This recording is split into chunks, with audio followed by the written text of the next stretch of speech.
Hello, everyone. Welcome back here to the continuation of our Dying and Living online event, where we're gathering to explore and reflect on the wisdom brought by death, loss, and living, as the title says.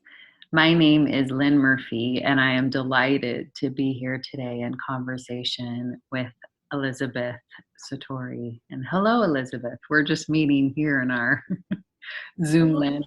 Aloha, Lynn. So we're not public yet? We're just... No, we are. We're on with everyone. Okay. Aloha.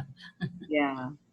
Dr. Sahtouris has long been part of band, if you've heard her speak in the past, and she has a very impressive biography in terms of the fields and the realms and the influence that she's had and the longevity of her inquiry and the world she straddles. And I'm going to offer just a glimpse of that into it. And please go to her website to find out more. She is an evolutionary biologist or evolution biologist, a futurist, a professor, speaker, author, sustainability consultant to businesses, government agencies, and other organizations. She's both a U.S. and Greek citizen who's lived in the U.S., Canada, Greece, Peru, and Spain while lecturing, leading workshops, doing media appearances around the world. She currently holds the Elisabet Sahtouris Chair in Living Economies at the World Business Academy in Santa Barbara, California, and is the professor in residence at, I didn't read this one before and I'm terrible. Chaminade. Thank you. See, this is where I out myself as dyslexic. Chaminade University School of Business and Communications in Honolulu, Hawaii.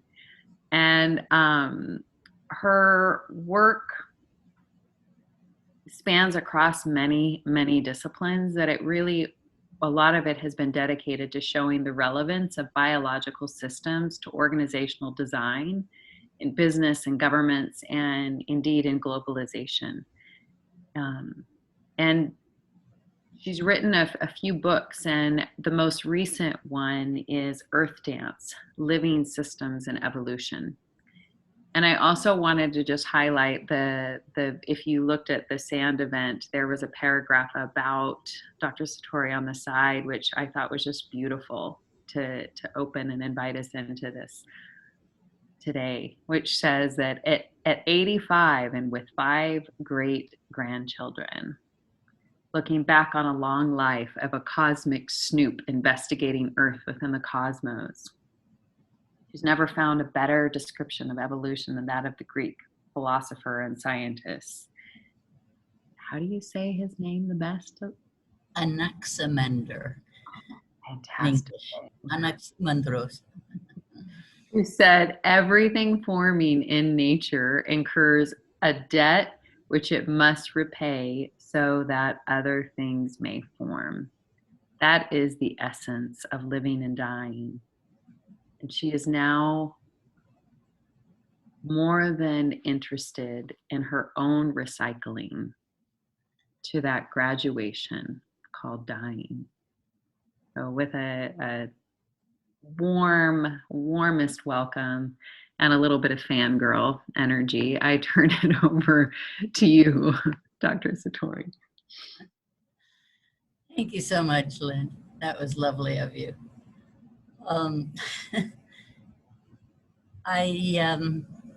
Yes, I'm a cosmic snoop, and I'm very interested in this relationship between dying and living as an evolution biologist. Because in nature, of course, there's a great deal of dying going on, and without it, things couldn't live.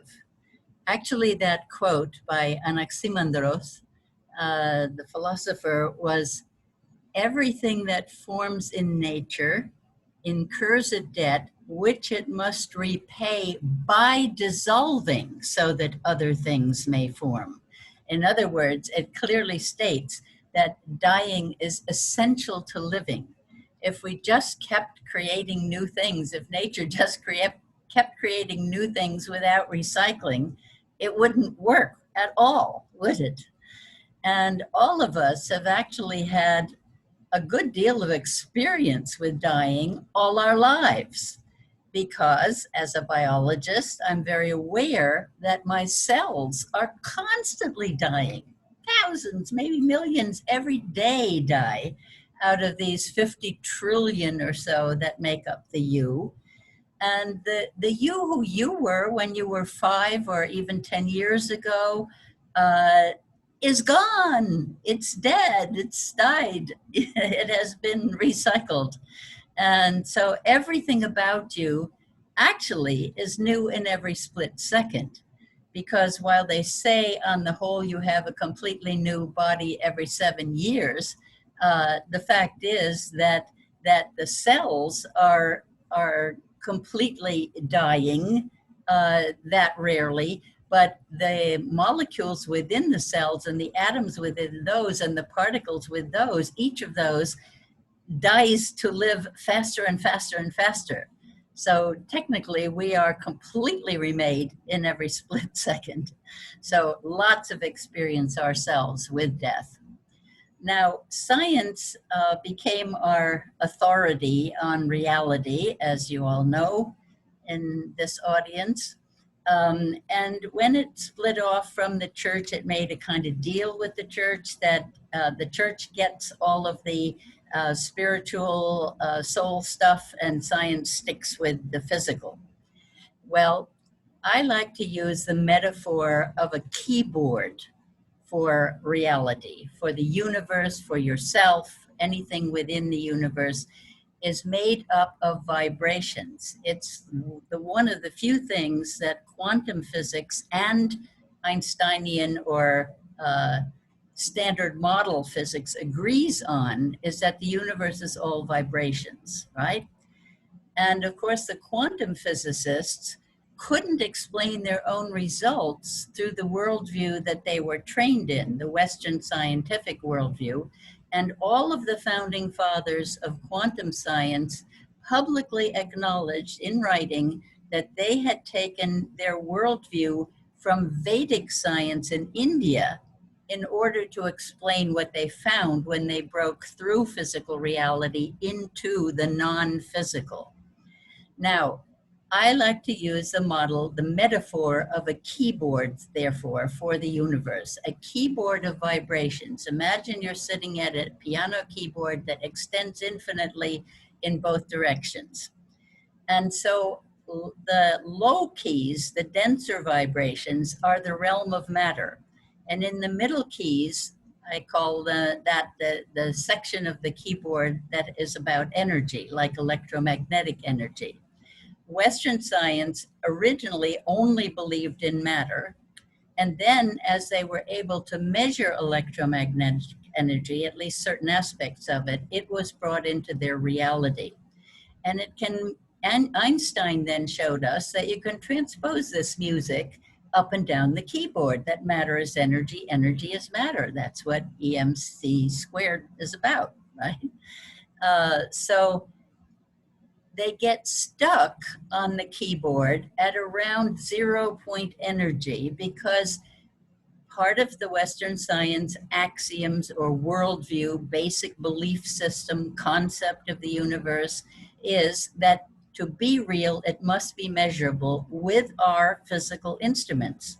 And our physical instruments are incapable of measuring what's up in the higher keys, which is where mind, spirit, soul, consciousness is. All of these vibrations, like waves on the surface of a deep ocean of consciousness, of the non-physical.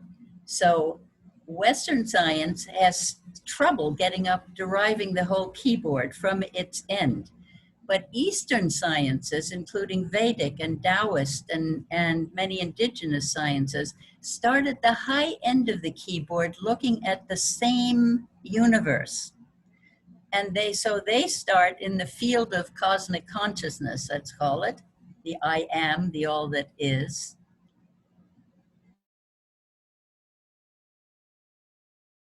Video got stuck, but I can keep talking as long as you can hear me. Are you able to hear me? Is everything okay? Yeah, Okay. we've got you. Yeah. Okay, thank you.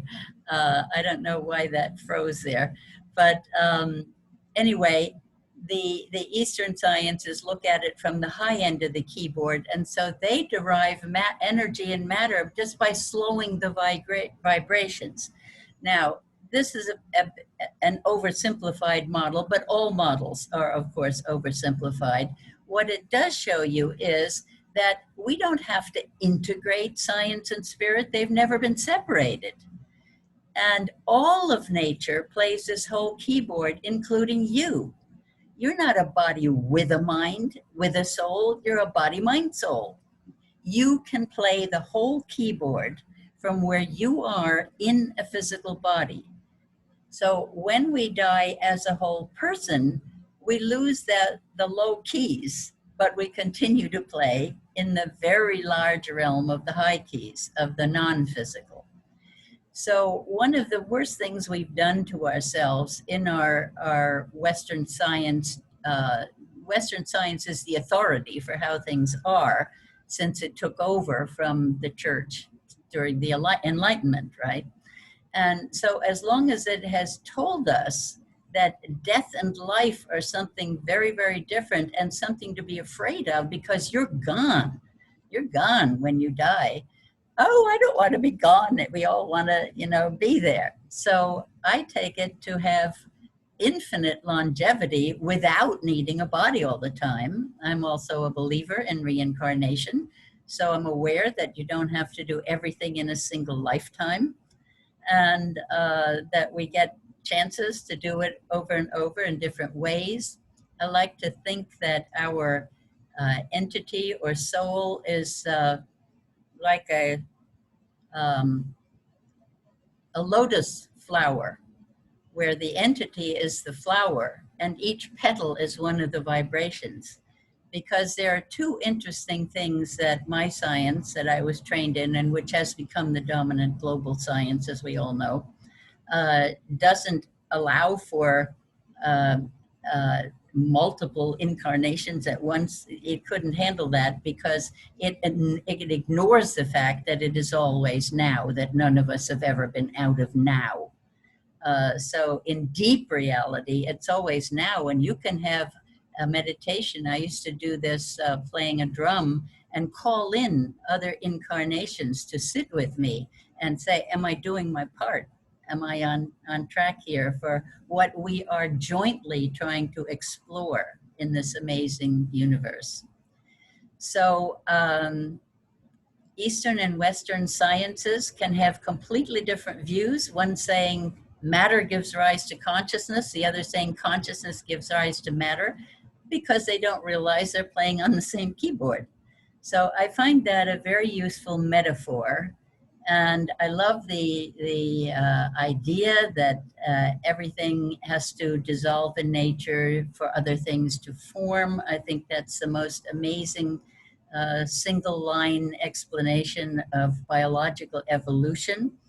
And it's not so easy being an evolution biologist once you play the whole keyboard, once you know it's always now. How do you do a linear timeline?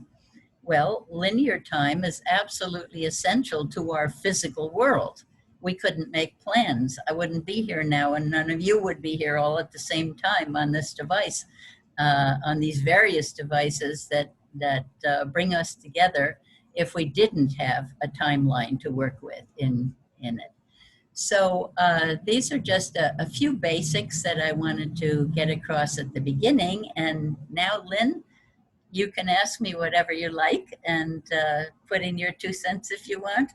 And then we'll go to audience questions after a little conversation between us. Well, thank you so much for that. I was reading when I was reading this, and I love to hear about the keyboard and the different resonances and what we can perceive it or what we can't at those higher notes, so to speak. And I really appreciate your embracing the contradictions in so much of it and finding a way through again and again. And I think one of the questions that I have is around this, perhaps the metaphor you've also been using of this time that we're living in, of a lot of dying. And I guess it's kind of a simple question in a way of what are you seeing that we need to get through this chrysalis stage for something to come on the other side? Like I guess I'm asking a little bit, what is dying itself? And I don't mean the what as in the species. I actually mean the concept of dying. Maybe start there and then speak a little bit about what is alive for you in this metaphor of what's dying in this chrysalis right now to get to some. Yes, well, you're referring, of course, to the butterfly story, which I originally got from Nori Huddle in her beautiful little book, Butterfly, and which talks about the predatory caterpillar eating hundreds of times of its weight every day as it chomps its way through the ecosystem, which makes a good metaphor for our global economy. And then getting so bloated it hangs itself up to go to sleep, and its skin forms a chrysalis. It hardens, the skin hardens, unlike silkworms, which spin cocoons. Butterflies are made from caterpillars' hardened skins, chrysalis. And within that chrysalis, what biologists call imaginal cells, from the word imago, which means these, call them stem cells, that have been in the skin of the caterpillar, hiding tucked away in there all through the caterpillar's life because of some ancient merger of a creepy crawly thing and a flippy floppy thing in evolution. These metamorphosing insects have this dual life where the one life has to die for the other one to be born. And so the stem cells come out, these imaginal cells, which we use as a metaphor for all of us who are world changers, who want to build a new, lighter on the earth global economy, a butterfly world. And so that whole metamorphosis is a wonderful metaphor. It's better than the old phoenix rising from the ashes, which implies everything has to break down completely before the new can be built. So we can see that the imaginal cells are building the butterfly while the caterpillar is still dissolving. And so we are living through a great dying right now. And this COVID crisis is in a sense a metaphor within the whole dying of our global economy, this huge thing that we have built that's behaving like a caterpillar. And within that, we find imaginal cells linking up and forming all of these eco villages and intentional communities and local living economies, all of these things that are more in line with nature, that understand how you move from a linear destructive ecology or economy to a holistic recycling, cycling economy.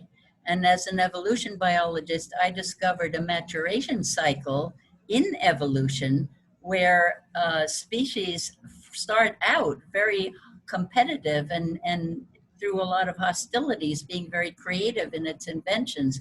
This goes back to the first bacteria that had Earth to themselves for the half of evolution, 2 billion years linear time, and then formed the cooperatives that became the cells that we are made of.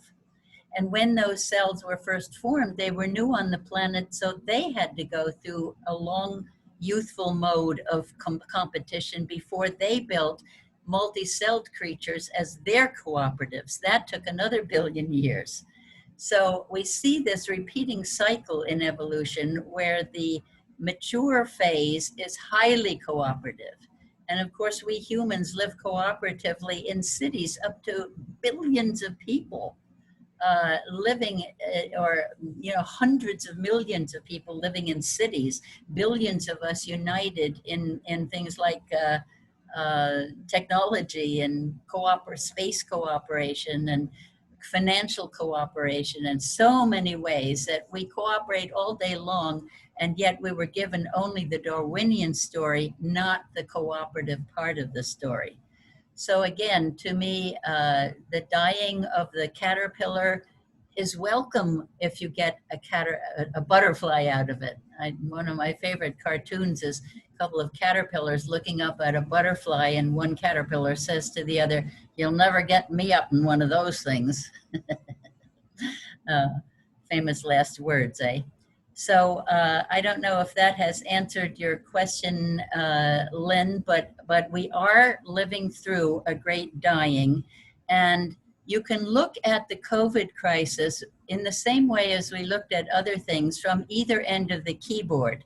You can look at it from the matter end, where we're talking about viruses and masks and respirators and hospitals and doctors and nurses and vaccines and all those things. Or you can look at it from the high end and say, maybe this was our soul agreement, knowing that we had to lock ourselves up, to put ourselves in a bardo or whatever you want to call it, in order for Earth to start healing and for us to change our ways of living on Earth.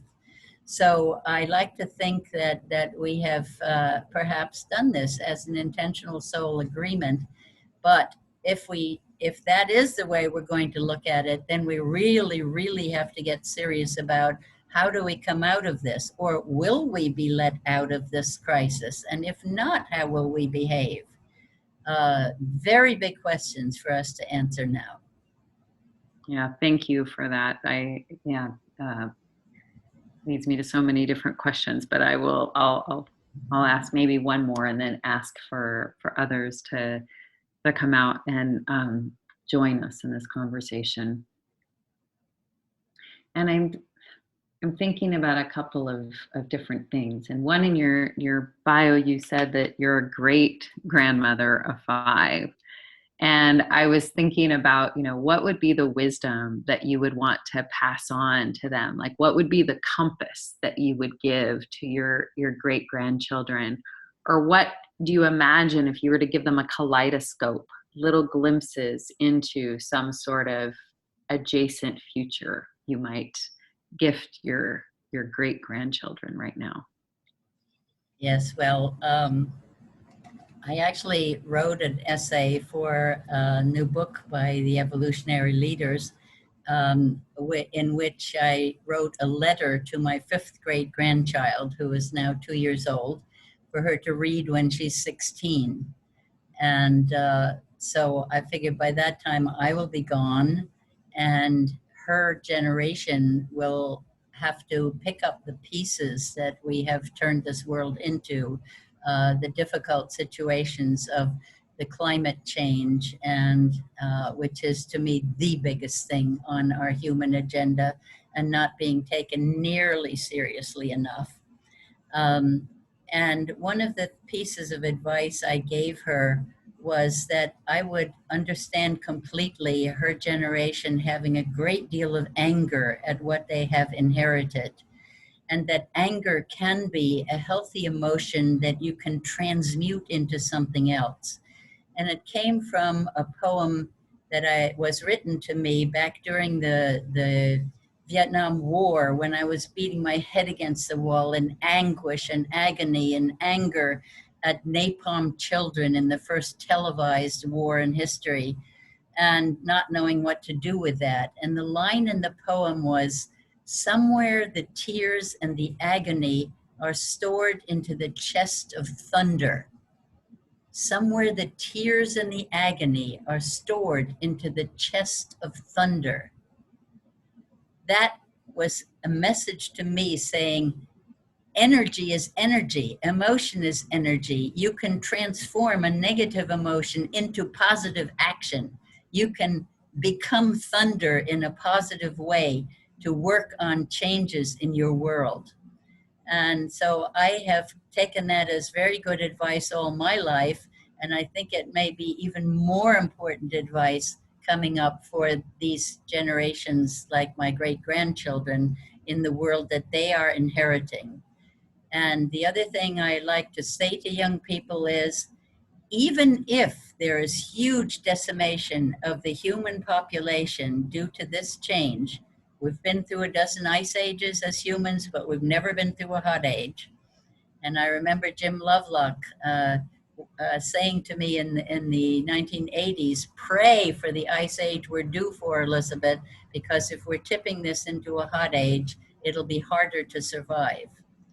And anyway, so I like to say to them, even if his prediction was 500 million humans will survive this, that much dying for life to go on the planet. And we saw when the humans are locked up how fast the animals came out of hiding and the skies cleared and the waters cleared. And whoa, you should see Hawaii, the blue waters of Hawaii without billions of tourists here all the time littering the beaches and stuff like that. So this great dying in order to live, imagine that you, I say to the young people, you and all your loved ones are among those who are going to be able to navigate through this perfect storm of crises to come out the other side, living in harmony with nature, building an ecosophy, a wise society, where the economy is subservient to the ecology rather than the way we do it now, with the ecology being subservient, just a set of resources for our economy. So it's a wonderful thing that we are living through the truly most important time in human history, where we get to understand why the things we have built have to die, why our coastal cities will be swallowed up, why so much death has to happen because of how much destruction we have done, that in order to build our butterfly world, this is what we go through. We must not be afraid of this dying. It's a great disservice science has done to us to make us afraid of this dying.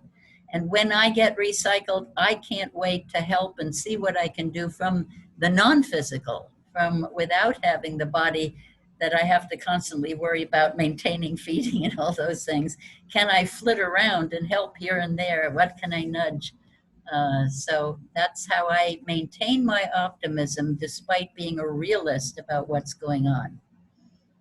Well, it's beautiful. In a way, I really wanted to ask you about, given what is going on with climate change, or some would say climate disruption, or other things that are happening right now. And as you've spent of your life in science and in spirituality, and I also know that you've spent considerable amount of time around indigenous cosmology. And one of the questions I did want to ask you, and perhaps you want to answer, or maybe you just did, is what do you see about our ways of being and knowing that need to die, that and are dying, for us to actually make it through this metamorphosis? Yeah. So you can either answer that, or but you kind of did, just if I was listening to what, really taking into my heart what you just said, that it's such a humbling way of, like, what about our very perception and way of Yes. constructing knowledge has to die. Yeah. Well, it's interesting. I'm passionately interested in the Haudenosaunee Native Americans who occupied the ground on which the founding fathers of the United States wrote their Constitution, almost ignoring the great law of peace that they had made to unify warring tribes, warring nations, 6 warring nations that had been unified and had kept the peace for many centuries before the Europeans came over and took the land. And only Benjamin Franklin, among those founding fathers, got to know these Indians, these Native Americans, and got to know their law of peace, and was trying to get his colleagues to incorporate their law of peace into our Constitution. And the only thing that they did take from it was the tripartite government of checks and balances. But they left out women, children, nature, and the future, looking 7 generations ahead. So I was a co-founder of something called the Worldwide Indigenous Science Network. And we learned from many indigenous cultures what wonderful sciences they had done. What, half the food eaten in the world today was developed in the Andes. I went to live in the Andes to study that ancient culture, to see how they had done it. It was so scientifically rigorous in its experiments and its plant and agronomy, but they also had astronomy and chemistry and biology and physics and everything else in their repertoire too. So we're not the only science on the block. And I have convened several symposia on the foundations of science to show the different sciences in the world, hoping that we can acknowledge them, whether it's Taoism or Islamic science, Western science, that they should all be a consortium that speaks to each other in cooperative ways and is checks and balances on each other. I said to Islamic scientists, do something Western science hasn't been able to do. Do a science of economics. There is none in the West. Our economics are based on, strange theories of that competitive individualism and winner take all kinds of philosophy. So there's so much to learn and so much to talk about. And let's open this up to other people. Yeah, that's great. And I saw that Marco raised, I can't see. Marco, are you out there? You raised your hand early on. Can you come on video so we can see you? Oh, I thought my video was on. There you are. It was done. All right. Okay. Hi, everybody. Hi, Elisabet. I could listen to you for weeks. I love it. It's really great. And I especially like your idea of a keyboard. Can you speak up a little bit, Marco? Yeah. I was saying that I like your concept of the keyboard a lot, and I can see how our limit as this particular species doesn't allow us to look at the higher notes. Well, there is a question about transition between where we are now and what it could be. What basically, I don't know. I can't find the right words, but what do you expect at the moment of death? What would you expect? Well, I once was led through one of those reincarnational sessions where you go through a past life, and in the past life that I went from being a joyous free spirit to being locked up in corsets and being taken from India to Europe basically and locked up in corsets and tight shoes and all kinds of restraints that I hadn't been used to as a young person, and in the moment of my death I soared out of the body and looked back and burst out laughing, saying, I'm so rigid I haven't even keeled over yet. I was still standing, clutching the rail of a palace in Paris in my anger, and suddenly being that free spirit. So that's one of my experiential memories, is the joy of release if the body that you're leaving is somehow trapped.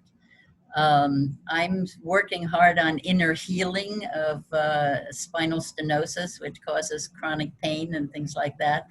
And I'm hoping to do that healing from the inside of my body so that I can go out in full health. I look forward to it. I'm sure that I'm going to see all my friends there. I mean, they're dying like flies at this age. you know, you don't dare open the email in the morning for who's gone now.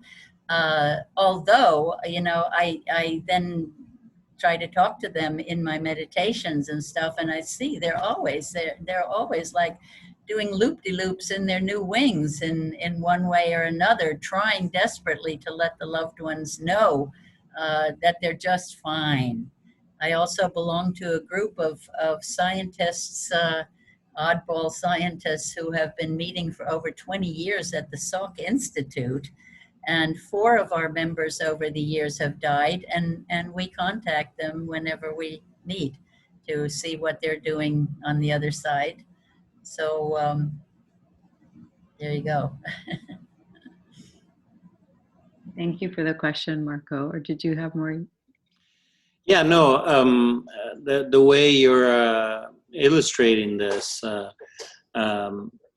it seems that the personality and the character that the person that was when alive, then he stays also at the end of human life.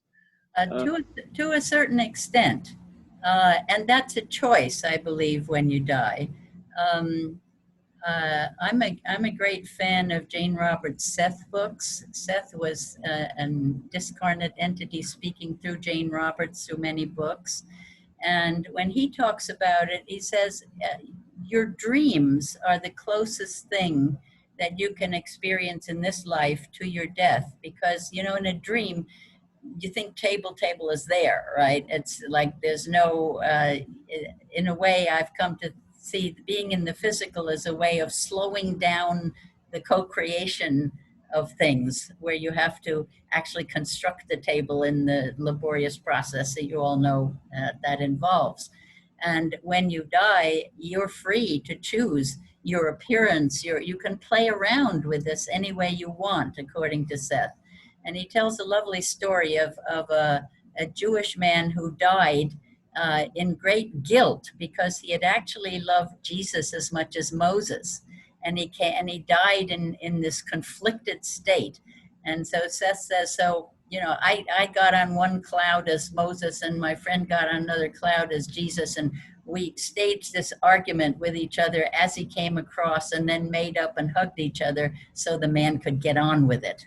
You know, so you will have to, whatever your mind is made of, whatever construct your consciousness is when you die, you will take that there and then see that there's so much more. And in many of the writings, they say you review this life, you try to figure out what was it about, what did you learn, what's there for next time, and then choose. Do you want to reincarnate? Do you want to go to some other level?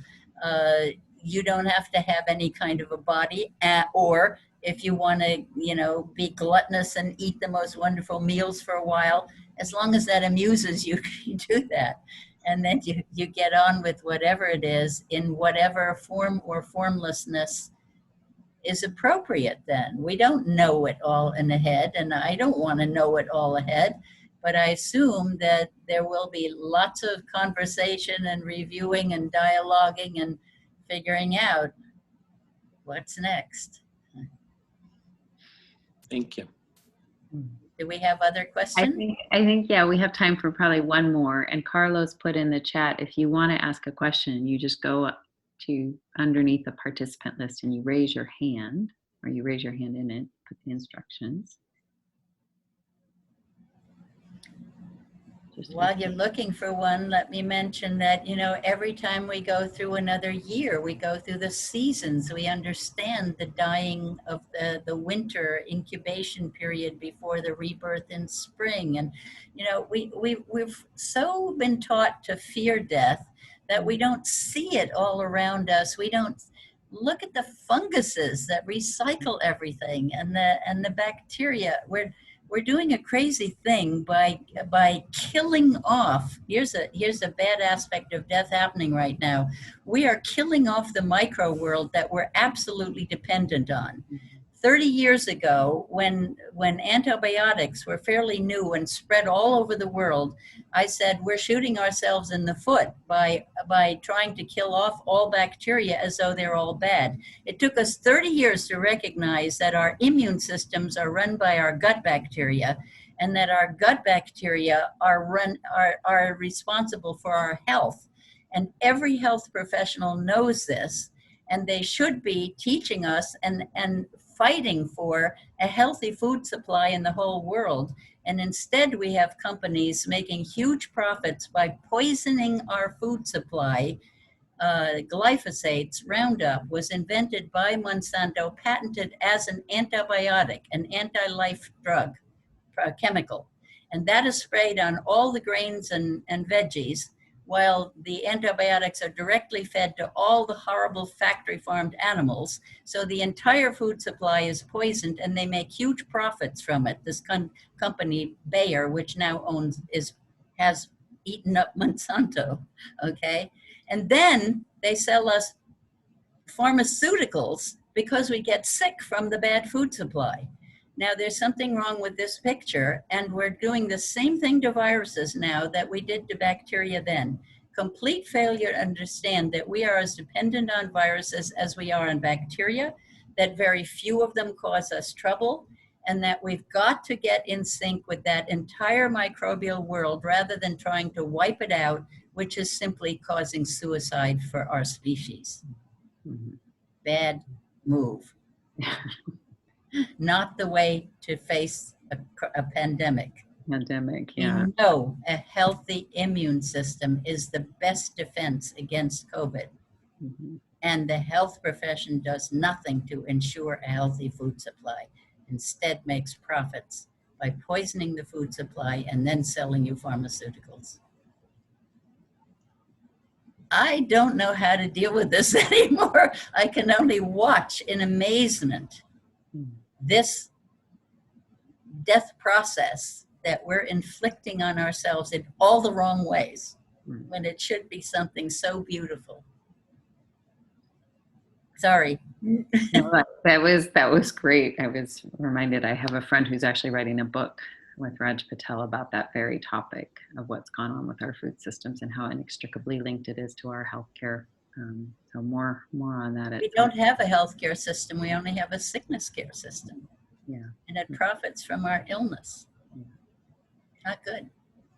I'm looking to Carlos, who's our lovely sand teen person here, and I'm looking to our time. And I know we have one more hand raised, and so I'm curious if we're moving with Chronos time or Kairos time here right now. Well, we can do like a quick one if it's okay for Elisabet. Okay. Is it okay for you? Yes, it's fine for me. Okay. So I see that, is it Lee Field? Yeah, Lee Field. Yeah. Hi, Lee. Welcome. Hi, Elisabet. I really like your keyboard analogy, the matter to consciousness, or the other way. And so where along that continuum do you see physical entities having consciousness? Like, so you have a continuum in the physical matter, rocks, and then there's plants, and then there's like, we're supposedly the top of the, you know, the living beings, humans. And so how do you see consciousness? Is consciousness in rocks, or is it only in what we call alive, plants, animals, maybe bacteria, viruses? Thank you so much for that question. It's a beautiful question, and I want to remind you, when I said the whole keyboard, all of nature is playing the whole keyboard. All of nature is within this ocean of consciousness. The surface waves are the physical world, are some of the slow physical waves on that ocean, if you use that kind of a metaphor. So yes, the rocks are conscious because every atom and every particle is conscious. And your body would not function if your 50 trillion cells were not conscious and in conscious connection with each other. And no democracy will ever work until we see it as a cooperative division of labor. So everything is conscious. There is no non-consciousness is an invention of Western science. No indigenous culture has ever seen nature as anything in nature as not being conscious and alive in that sense, right? Can I ask? I see your totem pole, and I suspect you have I'm some. in British Columbia. You're in British Columbia. Are you in Haida territory? It's the Sawat Gulf Islands near Victoria territory. Wonderful. Yeah. Okay. Lots of Can I- people from all indigenous cultures who respected and understood and were in service, saw themselves as the little brother in nature, saw all of the microbial world as friends, and didn't have as much trouble with health as we do. For the most advanced civilization on Earth, we're remarkably sick people, aren't we? Can I ask one more question? Yeah, quick. A related question. It's kind of like, how do you define something as alive versus dead? Well, that's a very good question. As I said, your cells are constantly dying. You know, you're as much dead as alive, and every split second is an on-offness. You know, you're here, you're not here, you're here, you're not here. Tell me the question. Well, yeah, how do you define life, I guess, like a living thing versus a dead thing? See, the whole matter of non-life is a Western science construction. In indigenous cultures, there is no non-life. You know, some scientists even talk about a dead universe, and that always confuses me because death implies, when you separate death and life, you know, you can't have death until you've had life, right? It's the end of life. So I don't see anything like, conceptually, they shouldn't even talk to me, my way of thinking, as a dead universe. A non-living universe is a concept, but it's a meaningless concept in many scientific worldviews around the world. Thank you very much. It's like black and white, you know, that, Yeah. or up and down, or inner and outer. You see, Western science focused only on the outer physical perception world, while the Eastern ones worked more from the inside. So inside, outside can be a useful distinction, but is there a boundary? When you're falling asleep, there's a liminal period, you know, between your dream state and your waking state. And so I think we practice dying in our dreams. In our dreams, we can act as if we are dead and see how very much alive we are, which is why luminous dreaming is something worth practicing. If you want to practice for your time after what we call death, when the physical gets shed and you move only into the higher keys. But there's no boundary. You know, Taoism also has that matter, energy, spirit progression. And so when young people get suicidal, I warn them that the music may not be as rich if they give up their bodies, that they will still be around in the non-physical, but that only from the physical can you play the entire keyboard. And that's that's why it's such a privilege to be in a physical world. Wow, thank you. Richer music. They say angels are lined up for human bodies, right? So blessings, everybody, and enjoy your dying to live and your living to die. Yeah. Thank you so much, Elisabet, for your generosity. Let me close with a Rumi quote. Why do you stay in prison when the door is so wide open? Well, thank you again for your generosity of sharing, for giving us many metaphors and keys to play on, and much aloha. And yeah, thank you for everyone who joined us here today.